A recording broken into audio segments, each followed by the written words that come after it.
Okay, welcome to a Friday. Yes, it is Friday. I know we forget what day it is, but it is a Friday. And I say that because I'm joined by my main man, Neil Solondz with the Tampa Rays Radio Network. And yes, we need to preview a new season of Rays baseball. Neil, how you doing today?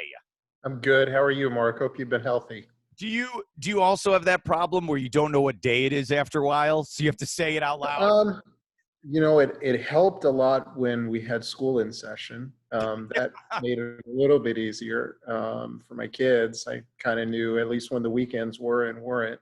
Mhm. But we've been able to figure out based on activities that we're doing in the house what day it is. So that helps a little bit. We're getting there. How excited are you for baseball to be back now?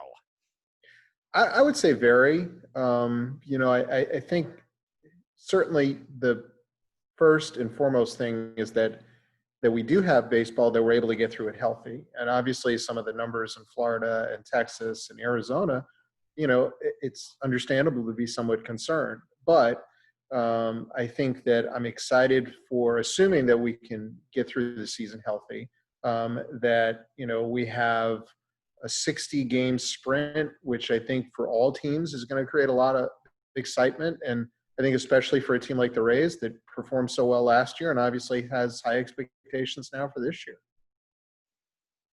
How hard was it, though, the last couple weeks where there was fighting and bickering? I know it must not have been easy for you.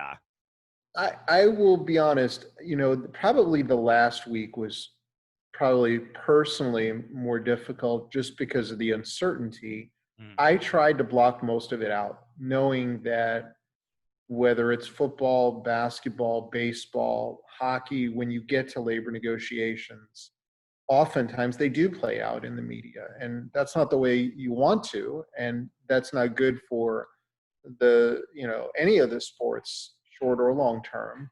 But that's kind of what happens. And I personally try to, just kind of have tunnel vision and not pay as much attention to it, because I think that bringing the negative thoughts in your head is not going to do anything for you from a production standpoint, Mm.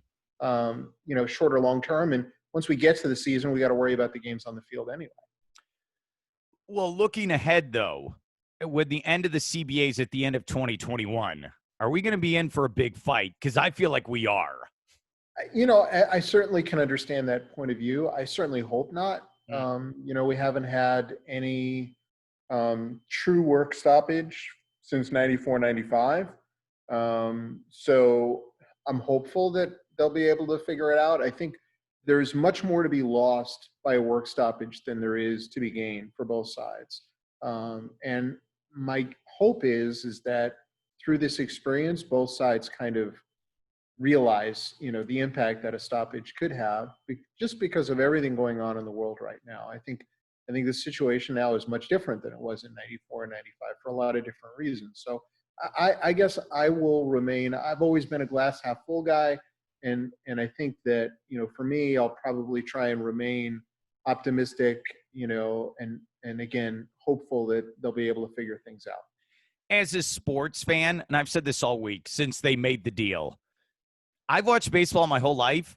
This gets me excited because I don't know what's going to happen for 60 games. What about you as a fan when you look at it? As a fan, it's going to be totally different, because we've always talked about baseball being a marathon, not a sprint. And now it's actually going to be a sprint, not a marathon. If you looked at the first, 50 games last year, I think the Nationals, who won the World Series, were 19-31 and Mhm. were under 500 at the 60 game mark. A couple of years prior to that, I think the Dodgers would not have made the playoffs at the 60 game mark of the season, and they end up winning the National League that year, being in the World Series. So, I think a lot more unpredictability in a 60 game stretch. I think it can be to the Rays' advantage in some ways because, last year they had a lot of pitching injuries to Charlie Morton, Blake Snell, Tyler Glasnow, Yanni Chirinos. They might have had innings limits in a 162 game season. In a 60 game season, they will have no innings limits regardless. So that's the good in all that from a Rays perspective. But again, I almost look at it as any team is capable of playing well enough over 60 games that they could get into the playoffs. Are the Rays at a disadvantage where, and you know this, you're going to take on the AL East, which is always difficult with power teams, and then you're also going to take on the NL East with multiple power teams? I think the schedule is more difficult in terms of, East versus East compared to Central, Central, and West, West. Mhm. So if you don't win the division, it can be a disadvantage from a wild card standpoint. But we also don't know, does a 60 game season make Baltimore that much better? Are they more likely to win 25 or, be closer to 500 than they would be in a 162 game season? What happens to the Miami Marlins, who the Rays I think would face 6 times? We haven't seen a schedule yet, but that's the expectation. Are they? And I think a lot will be determined by how you do against some of the teams that aren't expected to be good over a longer stretch.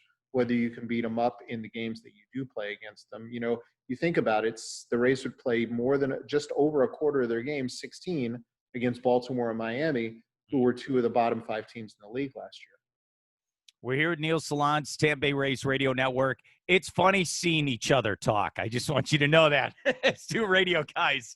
I want to be a fly on the wall in Kevin Cash's office with his other coaching staff, where how are they going to use that bullpen? Where, you have that expanded roster of 30, it goes to 28.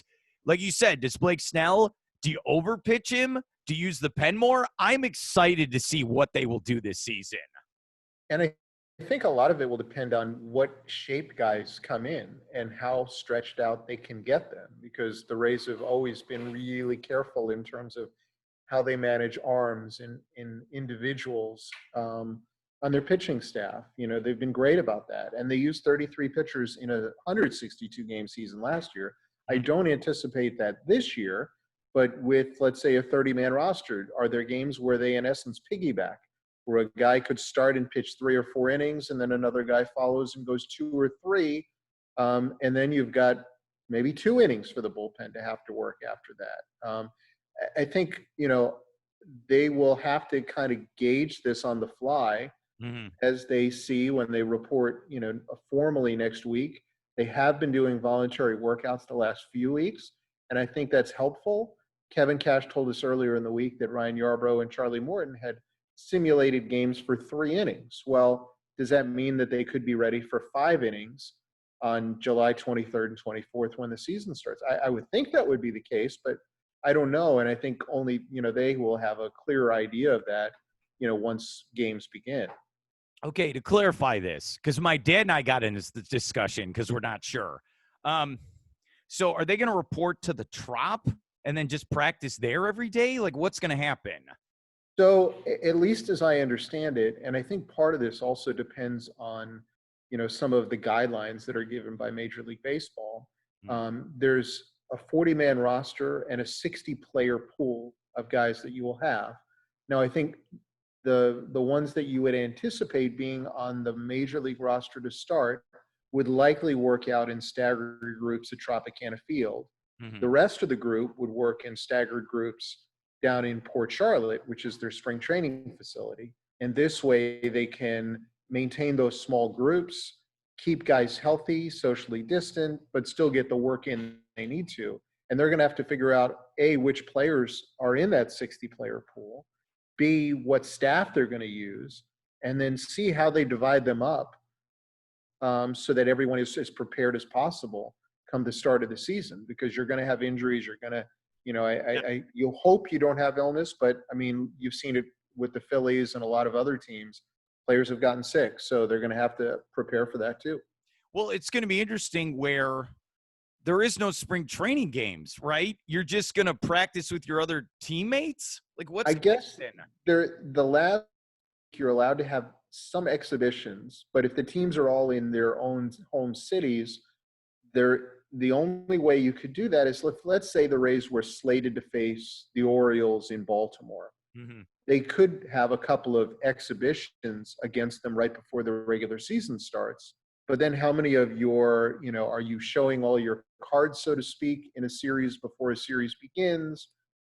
there would be a lot of that would have to be determined, especially when you're going to face these teams 10 out of 60 games in division. I think it would depend. If you're only facing a team for one series, let's say it was an interleague series to begin, then I don't know that there's as much harm in doing that as there would be if, let's say, you're going to face a team 3 or 4 times. I need to have my players. I know I'm sounding like I'm Kevin Cash. It's like I need my players to go against real pitching. Like I need them to do that because it can't be we go to practice and then start the season and then lose the first 5 games. That's what I'd be worried about.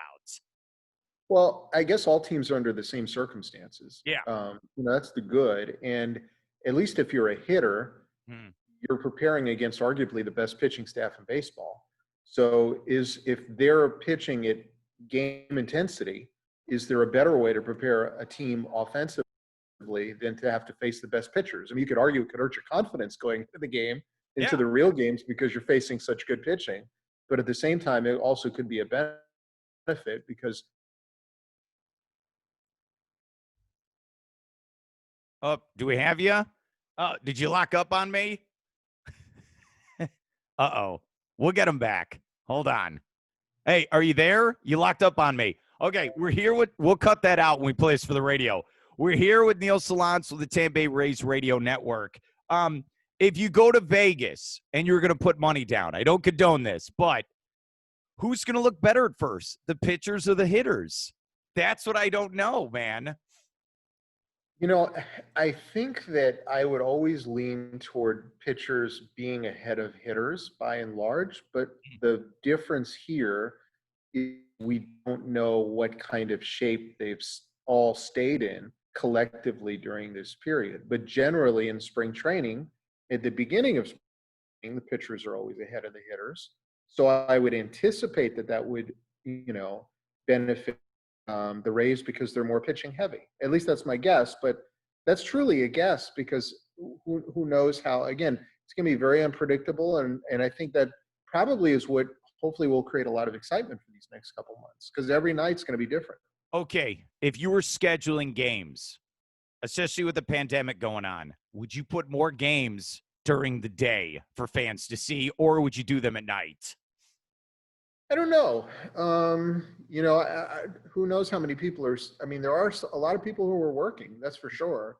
Whether they're working from home or whether they're working in their facility under very different conditions. I think regardless of when the games are played, hopefully they provide a little bit of relief to fans and an escape for a few hours. So, I think regardless of how it plays out, I think no matter what, the games hopefully will give people a good escape because, the reality is, we've got a lot of difficult challenges going on right now in our country. I feel like, and you have kids yourself, I feel like this is a good chance to promote the sport to the next generation. I say play more day games so the kids can watch the whole game. I think that'd be important to do. I can definitely understand that. And look, you are playing 60 games in 66 days in this schedule. So I don't know what they'll also do on travel days. Like, will travel days be mandatory day games, or because you're traveling on the same coast and you don't have to go from one time zone to another, will it, be more likely that you play? I'll leave that in the hands of much smarter people than me. All right. And then my question for smarter people is, what about Toronto? You're going to another country. That I'm very interested to see what happens with the Blue Jays if you're going to go, because the Rays are going to have to go there. Yeah, I think I've seen like 3 different reports. One is that they could end up playing their games in Canada. One is that they could play games in Dunedin. And then a third option was that they actually could play their games in Buffalo, which is the home of their AAA affiliate. Mm-hmm. So I think, all of those are possibilities. And there's so much time. I mean, in terms of the way the virus has progressed, in 4 weeks, who knows how things will be different now or how different they will be from where they are now, because, we've seen so much change. Take a look at the infection rate in Florida 4 weeks ago and where it is now. It's a good point. Look, I'm just giddy it's back. I have to keep saying this. I know you are as well. From a broadcasting standpoint, if you could tell us what's going to happen with you guys, because I know they said you can't go to road games. So what's going to happen, Neil? So I think the expectation would be that for home games, we would be in a normal or a relatively normal booth situation. Obviously, if you're starting games without fans, it definitely would be different. And then road games would be done off a TV monitor, which I think all of us at some point have probably done a game or several games off a monitor. And our Spanish broadcasters normally don't travel and do that on a regular basis when the team's on the road. So, we can glean kind of the experience from them and adjust and call the game as best we can. I think, the important thing is we'll still have access to players via Zoom and be able to have conversations. And, those conversations hopefully will lead us in a direction where we can just properly tell the story game to game and hopefully talk about a lot of success for this group. Neil showed me one time at the stadium where he does pre and post from. Is that a bunker anyway? Like, are you socially distanced? I think it's good to go. I would say that probably for me, and look, during this pandemic, I've been working from home, and as you have with, the benefit of Zoom has really been a boon for all of us, in that it allows us to do a lot of work from home that would be otherwise very difficult. So, I think that what we're learning is we are more portable than we probably realize. And, whatever the situation is, they say baseball's a game of adjustments, and certainly we're all learning to adjust on the fly. Have you been getting up early to watch Korean baseball at 5:30 in the morning? I will occasionally DVR and watch. I appreciate the fact that they, maybe at the beginning I was watching like the first game or two. Um, I've watched a lot of highlights. I've watched replays of games. I watched when the games began in prior to that, in the Chinese Baseball League, and also on the internet. And I also seen that Japan has started. So I think all of that has hopefully just generated some enthusiasm to see live games again. It's something that we've missed a great deal. Look, it's part of what I do and who I am. And for fans, I'm sure it's part of who they feel they are too. So, I'm hopeful again that it'll provide a lot of positive attention. See, what's interesting is I've been watching soccer lately with no fans in the stands, and it's interesting where they pump in the crowd noise for TV, and you'll have the music. It's okay. Like you said, I've adapted. It'll be interesting for radio, though, where crowd noise is key to the sound of it. So it's like you guys are really going to have the stories ready to go, right? It definitely would be different, but I mean, if they don't have crowd noise pumped in, there's the thought that we're going to we're going to need a 7-second delay because we'll pick up all the noise on the field. I mean, there's some of that too, because I mean, look, guys are naturally going to get upset at moments or lay out a curse word that you never would be able to hear during a game, but with no fans or no crowd noise, you might. So I'm curious, as whatever they do, we're going to adjust and do the best and make it, make it an entertaining product, because it will be. And I think that, that's the beauty of this, is that we've got a really good product to deal with. Hey, you've been to many minor league baseball games where no fans are in the stands. You are ready for this, buddy. I know you are. We all have, and Dave and Andy too. I mean, I think all of us came through the minor leagues, so we all had experiences. And look, for some of the players, it's been a long time, but most of them came through the Gulf Coast League or the Arizona League, or maybe played games even in the prestigious Arizona Fall League. There are times where you'll have a couple dozen people, watching a game, or a Florida State League game, or you went through a 2-hour rain delay, and then, most people just went home. And so I think we've all, college level, high school level, we all experienced it in some way. And now it's just finding a way to self-motivate and create the best product you can as a player, as a broadcaster, no matter what you're doing. We're here at Neil Solondz, Tampa Rays Radio Network. Okay, give me the scatter report of the Rays. Like what makes them so dangerous this year? I think, I'd start with the pitching. I think their depth of pitching is really, really good, but I also think the position player group is much deeper than it's been. So I think they have the ability to sustain injuries. I think they probably are one of their better teams overall defensively. that they've been in quite a while. So pitching and defense to me win games first and foremost, but I think they also can score in different ways. They've got some athleticism, they've got some speed. I think they have a lot of different weapons. I'm curious how they use them, and how that compares to other clubs. But I also think that having been in the playoffs last year and losing to Houston in Game 5 Mm. made this group especially hungry. And I think having to wait 3 months for this will probably make them even more hungry as a group. What about the trade deadline? You forget about that.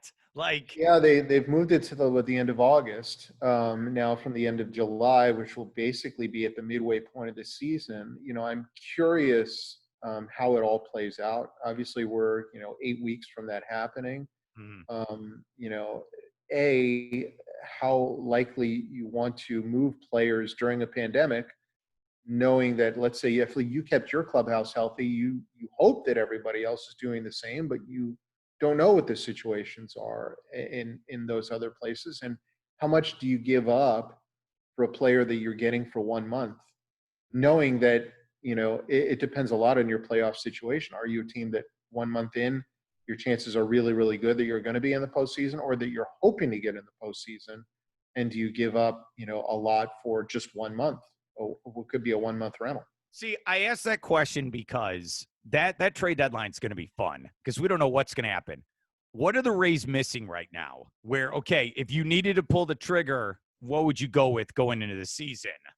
That's a good question. I think Kevin Cash has always said, if I could fortify my club, I'd always want to do it with more pitching. Mm. That's what he's always said. And so, do they need another pitcher? You could argue they don't, but if you could add another terrific arm, be it in the back end of the bullpen, be it, a starter, be it someone you could use as a weapon for 2, 3 innings in spots, I mean, that wouldn't hurt. I think a lot will depend on how guys look that first month too. What, not only what their numbers are, but more so how they're progressing, because for everyone this is going to be a very unique adjustment. Okay, who could be an MVP candidate on this team? Because I feel like anyone could win the MVP in the American League this year with only 60 games. Yeah, I mean, you could even argue a starting pitcher could be an MVP. And Yes. Yeah. certainly, like, whether it's Tyler Glass now, Charlie Moore, and Blake Snell, they could all be candidates. I mean, Austin Meadows, carried, was probably one of the better offensive players on this team for the season, but more so, especially in the first half of the year before the All-Star break. And I thought Willie Adames grew a heck of a lot in the second half of last year and became kind of a glue piece of this team. So all of those guys could be, considered, but then I probably could look at every team and find about 5 or 6 guys. And that's going to be the beauty of all this is, again, it's a 2 month season. You're judged normally on 6 months, Mm-hmm. and here you're judged on about a third of that. Are the Yankees the team to beat in the division?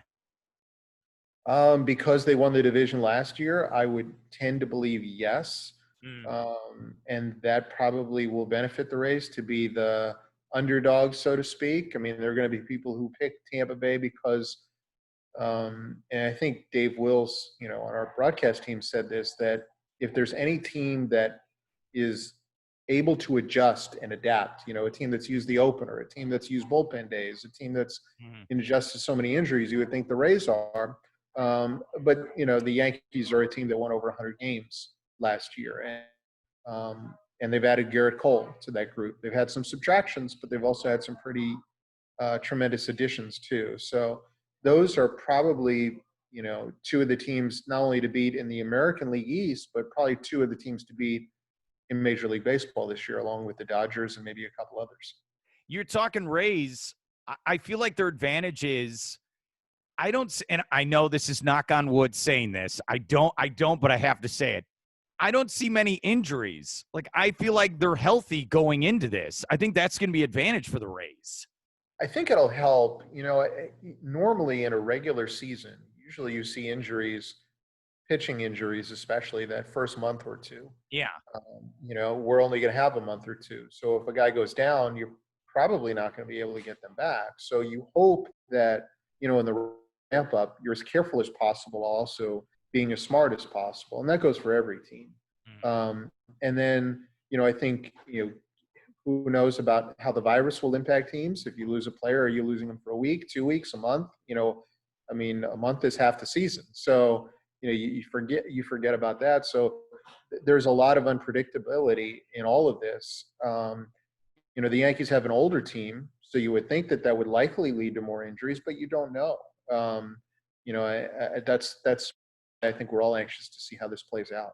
Real quick, we're here at Neil Solondz, Tampa Rays Radio Network here on a Friday, previewing the season. The guys are going to report there, around July 1st or so. What do you think of the 10th inning and on, where the guy's at second base? I think based on the circumstances for this year, it makes sense. In an ideal world, if we said we're doing this for 162 games, I probably would not have been in favor. But I think based on the circumstances, the fact that they like to keep the players in the ballpark for as little time as they possibly can, while also providing an entertaining product, I think I'm fine with it. I think it certainly will create even more unpredictability and will lead to a lot more difficult decisions by managers as to how they handle a game. How do you still have a 3-batter rule. So if you have a guy start an inning with a runner at second base, he's got to face 3 hitters. You walk a hitter, that's still going to exist. So it's going to be fascinating to watch. Hopefully the Rays won a lot of games in 9 innings and they don't have to worry about the 10th. But if they do, I'm curious as to how teams play it out when they're at home and we're on the road. Because at home, what the other team already has done in the top of the inning. So you know how you have to combat it.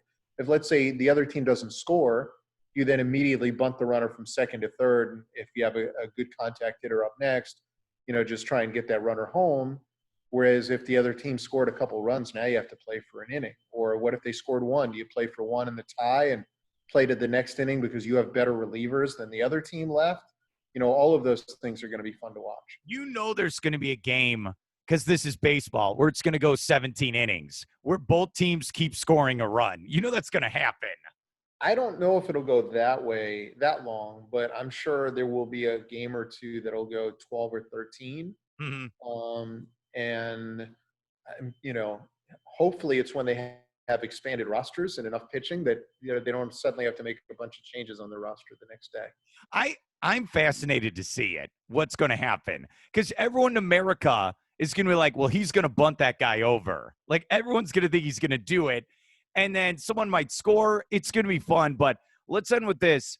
I want you to know, I think you've done a great job, especially through Twitter and social media, where you've gotten a lot of former players on and seen how they're doing and their thoughts on former seasons, like the 08 run to the World Series and other division championships. So I want to give you credit, but for our listeners that haven't seen it, what did you do exactly? So it kind of started sort of organically. So in March, during what would have been March Madness, we kind of started a poll of great moments in Rays history. And once the players had an agreement in late March on at least at the time what the plan would be, we started a podcast with, current players in media. And then I thought, we've gotten such great feedback on the former great moments or the historical moments. Why don't we start a separate podcast, just players from Rays lore that people would want to hear from? And so I started with Dan Johnson because he had hit the 2 of the biggest home runs in franchise history. And I have a friendly relationship with him that dates back to our days in Durham together. And I found out that he was graduating college at the age of 40, finally getting his degree. Nice. Now that he's playing and he's got 4 kids and he was an example for them. Like, what an inspiring story. And then all along the way, we kept doing at least one a week of these in addition to our regular podcast. And it's been really popular and the fans have loved it. So, for me, it's just been fun to get together with these guys again. And I hope fans have enjoyed that aspect of it. Yeah, it is really cool to hear from some of these guys. All right, then. We've been talking a lot about the Orlando Magic, where essentially they'll talk about the 90s teams. And I make this comment where I feel like the 95 team, when they beat the Bulls in Jordan, made them a real franchise. So you know what I'm going to ask you? Is there a moment that really legitimized the Rays as a real baseball team? Is it winning the pennant? Is it 2011? What would your thoughts be on this subject? I mean, certainly the '08 season was like the transformative year for this franchise, and I think will always be seen as such. I mean, to go from worst to first, to get to a World Series, unfortunately not able to win that year, but to get to a World Series is a tremendous accomplishment, and it's spurred what playoff berths in 8, 10, 11, 13, and then now 19 again. And this team's had since the '08 season, I think 7 or 8 90-win campaigns in a 13 year period. I mean, which they've got one of the top 5 records in baseball since the '08 season. So I think that kind of almost set a new tone. So the '08 season will always be a special one. I'm hoping that this one brings out similar. I don't care if you win a ring this year, doesn't matter that it's 60 games to me. A ring is a ring is a ring, and a championship's a championship. So who knows? Maybe we've got one of those fun runs coming in the next 3 months. We'll have to wait and see, but I'm certainly hopeful. What is your favorite moment covering the Rays then? I mean, I joined the team, so I was in Durham through the 11 season. So for me, I would say the 13 season, when they went from having to win on the final day to play in a 1-game playoff and then win a wild card game in 13 was fun, as was last year. Just seeing the smiles on the faces after they took the next step, clinched a playoff in Toronto, which happened in 13 also, and then went to Oakland to win the wild card game in front of 50-some thousand fans was just an amazing rush. And knowing that, to me, it was almost like the beginning of another new, really good era for Rays baseball. So 13 and 19, those moments are probably the ones personally that will stand out in terms of what I've experienced just working for the Rays. Am I going to mess with you where you're going to be thinking about this all day now? Some of your favorite moments. So it's going to happen. I don't know about that. I still have enough to occupy my time that if I start straying from that, I'm not going to get my other work done. So I'll be okay. It seems like you're going to tell the family once this starts, like, all right, 60-day grind. Like, are you going to grow a playoff beard like me? What are we going with?